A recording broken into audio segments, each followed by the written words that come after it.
하나님 말씀 보겠습니다. 하나님 말씀 사무엘하 8장 15절. 다윗이 온 이스라엘을 다스려 다윗이 모든 백성에게 정의와 공의를 행할세. 아멘. 감사합니다. 오늘 이야기의 주인공은 무비보셋입니다. 무비보셋은 왕자 요나단의 아들이었죠. 성경에 이 무비보셋의 이야기는 3번 등장합니다. 첫 번째는요, 사무엘하 4장에 나와요. 4장 4절에 보면 이렇게 소개하고 있습니다. 사울의 아들 요나단에게 다리 저는 아들 하나가 있었으니 이름은 무비보셋이라. 무비보셋이 5살이었을 때 아버지와 할아버지가 전사했다는 이야기를 듣게 됩니다. 궁궐은 술렁이고 공포에 휩싸였죠. 이제 곧 블레셋 군대들이 왕궁에 들이닥칠 것이라. 남아있는 사람들 모두 죽이고 유린할 것이라. 사람들이 도망치기 시작했습니다. 이 무비보셋의 유모도 요 5살 난 어린 왕손자를 안고 허겁지겁 달려가다가 그만 아이를 떨어뜨리고 말죠. 아이가 양 발목이 부러졌습니다. 치료할 겨를도 없이 그저 달리고 달려서 요단강 계곡에 로드발이라는 작은 마을로 숨어 들어가게 됩니다. 자, 뼈가 제대로 아물지 못했고 아이는 그렇게 평생 불구가 됩니다. 무비보셋은 그곳에서 철저하게 신분을 숨기고 살았습니다. 사울 왕의 손자 요나단의 아들 왕족이라는 사실이 밝혀지는 날에는 죽음을 면치 못할 것입니다. 그는 평생을 절름발이로 불구자로 가난하고 비참한 삶을 연명해 가고 있었습니다.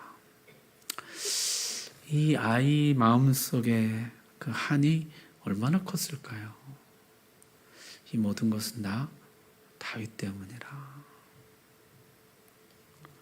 그러나 복수할 힘도 없고 가능성도 없었죠. 자신은 불구였고 왕족은 씨가 말랐고 사울의 신하들은 모두 흩어졌거나 죽었습니다. 뿐만 아니라 다윗의 나라가 견고하고 온 백성이 다윗을 칭송했어요. 자, 2번째 무비보셋의 이야기가 이제 오늘 9장에 나옵니다. 다윗이 사울의 집에 아직 남은 사람이 있느냐? 무비보셋은 이제 성인이 되었습니다. 여전히 몸과 마음에 깊은 상처를 안고 살아가고 있던 어느 날 왕궁에서 사람들이 나왔어요. 다윗 왕이 당신을 찾는다. 아, 죽었구나. 이렇게 끝나는구나.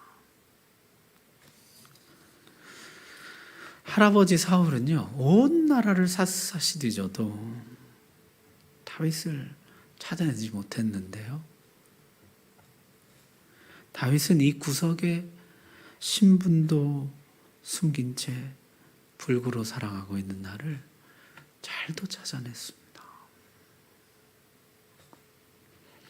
보통 왕들은요, 정권과 왕조를 튼튼히 하기 위해서 장차 반란의 불씨가 될지도 모르는 전 왕조의 모든 왕족들을 찾아내서 완전히 제거하죠. 왜 우리 3족을 멸하고 9족을 멸한다 그러잖아요.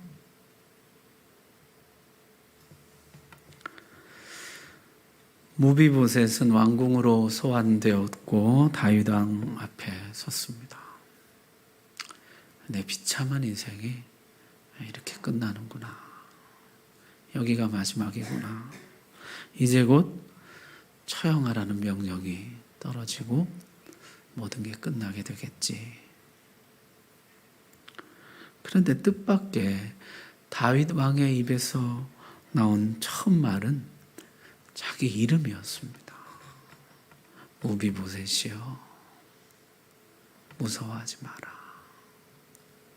안심하라. 죄인은 듣거라. 반역자는 듣거라. 폐주의 자식은 듣거라. 그런 말이 들려올 줄 생각했는데 마치 아버지가 자기 아들을 부르듯이 친구가 다정한 친구를 부르듯이 그 이름을 불렀습니다. 무비보셋이여, 안심하라. 이때 무비보셋의 마음이 어땠을까요? 왈칵 눈물이 쏟아졌을까요? 무시무시한 호령이 떨어지리라 두려워 떨던 차에 부드럽고 따뜻한 음성이 들려왔습니다. 심판의 선고가 내려지리라 하던 차에 은총의 복음이 들려졌습니다. 무비보셋이여, 안심하라. 우리 주님도 그러셨죠. 친구의 병을 고치겠다는 일념으로 지붕을 뜯어서 중풍병자를 내려보냈습니다. 사람들이 주목하고 드디어 주님의 입이 열렸죠. 소자야, 안심하라. 이게 무슨 무례한 짓이냐. 호된 책망이 떨어질 줄 알았는데 부드럽고 따뜻한 주님의 음성을 듣게 됩니다. 소자야, 안심하라. 두렵고 떨림으로 군중들 사이를 헤치고 부정한 자는 다른 사람과 접촉해서는 안 된다는 금기를 깨뜨리면서까지 주님의 겉옷을 잡았던 여인이 있었죠. 누가 내 옷에 손을 대었느냐 물으실 때 두려워 떨면서 자신을 밝혔습니다. 그때 들려온 주님의 음성, 따라 안심하라. 성경은요, 우리가 이 부드럽고 따뜻한 음성, 은총의 말씀을 들을 날이 아직 남아있다 이렇게 가르쳐. 최후의 심판날, 절름발이 인생을 살아온 우리들에게, 공포와 두려움에 떨고 있는 죄인들에게 호된 책망과 심판의 선언 대신에 우리의 이름을 부르시며 무서워하지 말라, 안심하라. 내가 너에게 은총을 베풀리라. 주님의 음성을 듣게 될 것이라고 약속하고 있습니다. 여러분, 그날 우리는 얼마나 안도하며 위로를 받을까요?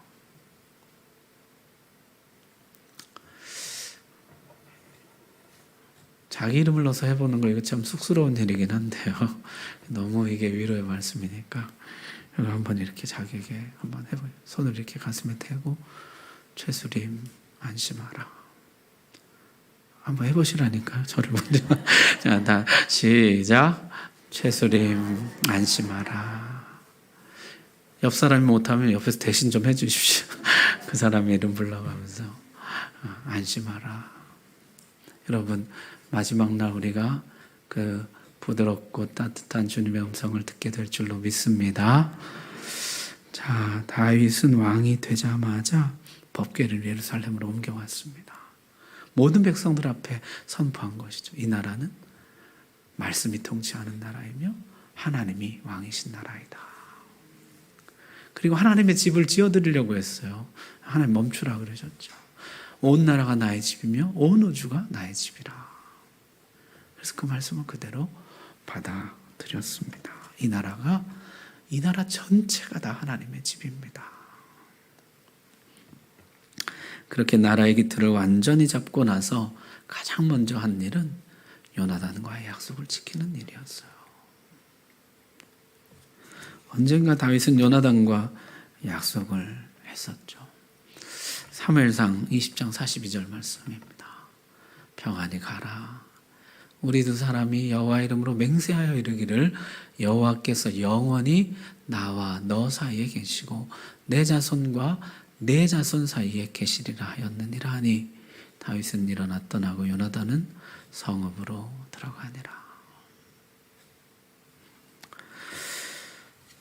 여호와께서 영원히 나와 너 사이에 내 자손과 내 자손 사이에 계시리라. 두 사람이 하나님 앞에서 맹세하기를 너와 나 끝까지 신의를 지키고 내 자손과 내 자손 끝까지 서로 돌보아 주자. 약속하고 다윗은 광야로 들어갔고 요나단은 왕궁으로 들어갔습니다. 이제는 상황이 반대가 되었죠. 다윗이 왕궁으로 돌아오고 요나단은 더 이상 없습니다. 다윗이 약속을 신실하게 지킵니다. 사실 이 약속을 아는 사람은 다윗과 요나단 둘뿐이죠. 무비보셋은 이때 태어나지도 않았었습니다. 그러나 이 약속은 요나단에게 한 것이지만 하나님께 한 것이죠.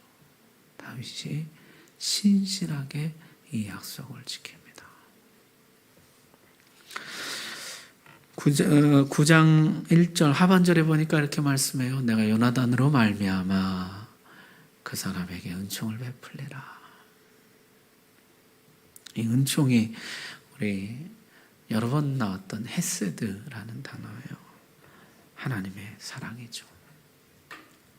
구약에는 헤세드라고 나오고 신약에는 아가페라고 나오죠. 하나님의 사랑.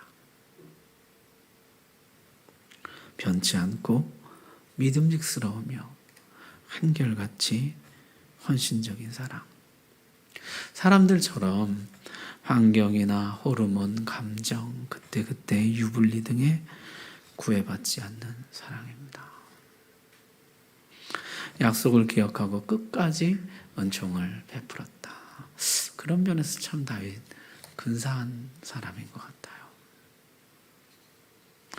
사실 우리도 이런 약속을 한 적이 있죠. 여러분 생각나세요? 결혼 서약이죠. 기쁠 때나 슬플 때나 건강하거나 병들거나 부유하거나 가난하게 되는 모든 경우에 사랑하고 존중히 여기며 도와주고 보호하며 진실한 배우자로서 일정한 부부의 대의와 정조를 지키기로 서약합니까? 우리 모두는 사실 이 약속을 했었습니다. 내 감정, 환경, 형편의 변화에도 내가 한결같이 사랑하겠습니다. 주님께서 나와 너 사이에 계신다. 약속에 있었죠.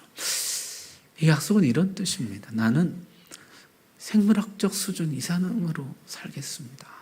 나는 본능을 초월해서 살겠습니다. 이 사람에 관한은 모든 걸 초월해서 내가 이 약속을 지키겠습니다. 정권에 부담이 된다느니, 나중에 불행의 씨앗이라느니, 약속 안 지킬 만한 핑계 얼마든지 만들 수 있잖아요. 나라가 달린 일이라느니, 대를 위해서 소를 희생하는 건 어쩔 수 없다느니, 얼마든지 만들어낼 수 있잖아요. 신실하게 지켰다는 것이에요. 약속을 지키라. 그게 하나님 나라인 것이죠. 사울의 나라는 그렇지 못했습니다. 달면 삼키고 쓰면 뱉었어요.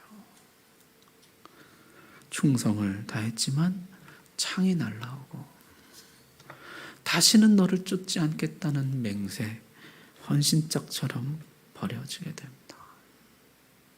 다윗은 지금 선언하고 있는 것이죠. 이 나라는 하나님의 나라이며 말씀이 통치하는 나라이고 약속이 성취되는 나라입니다.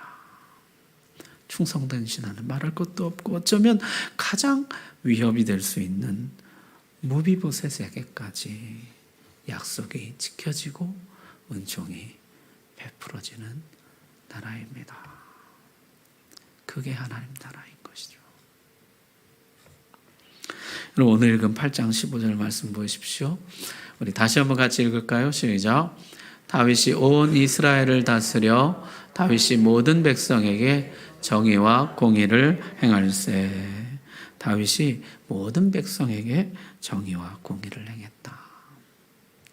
모든 백성에게 행했다 그랬는데 정말 모든 백성에게였죠. 저 시골 구석에 사는 자기 신분을 속이고 살아가는 가장 비참한 한 사람에게까지 정의와 공의가 행해지는 나라입니다. 자, 우리 사무엘하에 지금 정의와 공의라 이렇게 번역했는데요. 이게 원문에는 미시파트 우 체다카라는 단어인데 이게 구약 성경에는 80번 이상 사용된 단어이고 보통은 공평과 정의라 이렇게 번역되는 말입니다. 여러분 성경 읽으실 때 보면 그런 이야기를 이제 종종 접하게 돼요. 공평과 정의. 성경이 말하는 이 공평, 미시파트라는 것은 뭐냐면요. 억울한 자가 없는 상태를 성경은 공평이라고 말해요. 악인을 의롭다고 하면 억울한 자가 생기죠. 의인을 악하다고 하면 억울한 자가 생깁니다. 억울한 자가 없는 상태, 그게 공평이라는 것이에요. 성경은 누누이 객이나 고아나 과부에게 억울하게 하지 말라. 여러분 보통 사람들이 누구를 억울하게 만듭니까? 힘없는 사람들. 억울하게 해도 별다른 저항이나 별다른 보복을 할 수 없는 사람들. 그저 당할 수밖에 없는 사람들. 그러나 공평하신 하나님이 저들의 억울함을 풀어주신다는 것이죠. 억울한 자 없게 하라. 그게 공평입니다. 정의는 체다카인데요. 정의는 모두의 권리가 만족된 상태예요. 힘 있는 자의 권리만 만족되고 힘 없는 자의 권리는 만족되지 않는다. 그건 정의가 아닌 것이죠. 부자의 권리만 존중되고 가난한 자의 권리는 무시당한다. 그건 정의로운 사회가 아니라는 것이요. 성경이 말하는 정의는 모두의 권리가 만족되는 사회. 이사야서에 보면요. 가난한 내 백성의 권리를 박탈하는 자는 화 있을진저. 누구의 권리도 박탈당해서는 안 되죠. 그것이 정의라는 것이에요. 그럼 약자가 자기 권리를 누리려면 어떻게 해야 될까요? 약자를 배려하고 보호해 주어야 하는 것이죠. 약자는 자기 힘으로 자기 권리를 누리지 못하기 때문에 약자를 특별히 배려하고 보호해야 저들도 자기 권리를 누릴 수 있는 것이에요. 그게 성경이 말하는 정의인 것이죠. 그래서 공평이라는 것은요, 똑같은 기준으로 대하는 것이요. 상대가 누구이든 간에 똑같은 기준으로 대하는 것. 그게 공평이고요. 정의는 뭡니까? 약자가 똑같은 권리를 누릴 수 있도록 특별히 더 배려하고 보호하는 것. 그것을 성경은 정의라고 부르는 것이죠. 이것이 율법의 정신이요. 하나님 사랑, 이웃 사랑의 요체라. 그렇게 말씀합니다. 그래서 공평과 정의를 하나님 닮아가기라. 그렇게 부르죠. 하나님을 본받는 자가 되라. 어떻게 본받습니까? 공평과 정의를 본받으라는 것이에요. 억울한 자가 없게 하고 모두의 권리가 지켜지도록 약자를 배려하고 보호하라. 여러분, 공평과 정의가 실행이 되면 어떻게 될까요? 샬롬이 옵니다. 그것을 하나님 나라라고 부르는 것이죠. 지금 다윗의 나라가 하나님의 나라를 표방하고 공평과 정의를 실행하고 있는 것입니다. 다윗은 무비보셋에게 사울의 모든 토지와 재산을 돌려줍니다. 왕의 토지와 재산이니까 아마 어마어마했을 것이에요. 아마 이날로 무비보셋이 이스라엘 최고 부자가 되지 않았을까 모르겠어요. 하나도 남김없이 다 돌려줍니다. 그리고 사울의 종 시바와 그 모든 종들까지 다 돌려줍니다. 그리고 다시는 보고 싶지 않으니 이것을 가지고 썩 꺼져라. 다시는 내 앞에 나타나지 마라. 그러질 않고 왕자같이 왕궁에서 지내며 왕의 식탁에서 먹으라. 다 돌려줍니다. 그리고 무비보셋을 자기 아들 중 하나와 같이 대우했다는 것이죠. 그게 다윗의 나라였다는 거죠. 세 번째 무비보셋의 이야기는요, 저 뒤에 16장에 가면 나옵니다. 다윗의 아들 압살롬이 반란을 일으키죠. 다윗이 처량하게 피난길을 떠납니다. 그때 무비보셋에게 돌려주었던 그 시종, 종들의 집사죠. 그 시바가 달려 나옵니다. 16장 1절에 이렇게 기록하고 있어요. 무비보셋의 종 시바가 안장 지은 두 나귀에 떡 200개와 건포도 100솜이와 여름과일 100개와 포도주 한 가죽 부대를 싣고 다윗을 맞는지라. 왕궁에서 이 무비보셋의 집까지요 31km입니다. 여기를 이 종이 잔뜩 싣고 나타났다는 것이죠. 요란한 영접에 다윗이 이게 다 뭐냐 물었더니 나귀는 왕의 가족들이 타게 하시고 음식들은 왕의 군사들에게 먹이소서. 사실 반란에 쫓겨 도망가는 피난길이기 때문에 음식 같은 것도 제대로 챙기지 못했을지 몰라요. 무비보셋이 보낸 것이냐? 의외의 대답을 듣습니다. 무비보셋이 다윗 왕을 배신하고 이 반역을 대역전의 기회로 삼으려고 한다는 것이에요. 사울 집의 사람들을 모아서 사울 왕과 복은 꾀하고 있다. 아들에게 배신을 당했는데 친구의 아들에게까지 배신을 당한 다윗의 마음이 어떠했을까요? 그런데 이제 반란이 진압되고 다윗이 궁으로 돌아오는데요. 그때 무비보셋이 다윗 앞에 나타납니다. 19장 24절 말씀 보십시오. 사울의 손자 무비보셋이 내려와 왕을 맞으니 그는 왕이 떠난 날부터 평안히 돌아오는 날까지 그의 발을 맵시내지 아니하며 그의 수염을 깎지 아니하며 옷을 빨지 아니하였더라. 무비보셋의 이야기는 정반대였어요. 자기도 다윗을 따라 나가려고 했는데 시바가 자신을 배신하고 자신만 버려두고 도망쳤다는 것입니다. 무비보셋의 행색을 보니까요, 다윗 왕이 떠난 그날부터 수염도 깎지 않고 옷도 한 번 갈아입지 않은 모습 그대로였어요. 반란 기간에 재기를 노리고 왕위에 오르고자 애썼던 사람의 행색은 아니었다는 것이죠. 자, 두 사람의 말이 이렇게 정반대였습니다. 그럼 누구 말이 진실일까요? 다윗도 솔로몬처럼 기막힌 명판결로 진실을 가려낼까요? 다윗은 두 사람 모두를 그냥 받아들입니다. 둘 중 하나는 분명히 거짓말이에요. 둘 중 하나는 분명히 배신자예요. 그런데 다윗은 청문회를 벌이지도 않고 양자 대면을 하지도 않습니다. 굳이 배신자를 찾아내서 처단하지도 않습니다. 둘이 다 그냥 다윗의 나라에 살도록 받아줍니다. 내 아들도 나를 배신하는데 배신이 사람의 본성이라면 너희도 그럴 수 있지 않겠느냐. 그냥 다 받아줬다는 것이에요. 그 둘을 다 포용해 버립니다. 다윗은 이 일을 문제 삼지 않습니다. 더 이상 이 일을 알려고 하지도 않습니다. 다윗은 큰 고초를 겪었지만 더 깊어지고 더 넓어집니다.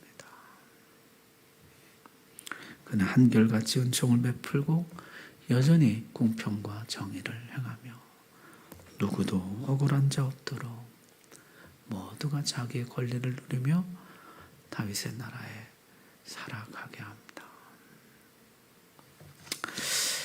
여러분, 이 무비보셋의 이야기는 진짜 슬프도록 아름다운 이야기죠. 절름발이 평생 불구로 살아가는 이 비참한 무비보셋과 그를 향해 한없는 끝없는 변함없는 은총과 사랑을 베푸는 다윗. 성경이 이 이야기를 써 놓으면서 우리에게 하고 싶은 말은 뭘까요? 이 이야기는 정말로 너희의 이야기라는 것이죠. 평생 절름발이로 이 세상을 살아가는 우리를 향해서 변함없이 한결같이 헌신적인 사랑을 베풀어 주시는 너의 왕, 너의 하나님, 그의 헤세드, 그의 아가페를 잊지 말라는 것이에요. 이런저런 이유로 주님을 따라 나서지도 못하고 주님과 함께 고난을 받지도 못하고 그저 주님이 나에게 오신 때에만 겨우 맞으며 주님을 영접하는 우리, 그런 우리를 끝까지 믿어주고 사랑해주는 주님의 아름다운 사랑 이야기인 것이죠. 여러분, 그 사랑이 오늘도 우리를 향해서 흘러오는 줄로 믿습니다. 또한 우리는 그 사랑을 세상에 흘려보내도록 부름받고 있습니다. 나의 무비보셋들에게, 나만큼이나 절름발인 사람들에게, 나만큼이나 마음의 깊은 상처와 고통을 끌어안고 사는 사람들, 주님이 나에게 하셨던 것처럼 한결같은 은혜와 사랑을 베풀라고 그냥 그를 품고 받아주고 그가 너의 나라에서 살아갈 수 있도록 은총을 베풀라. 오늘 말씀 여러분의 말씀으로 받으시기 바랍니다. 기도합시다. 주님,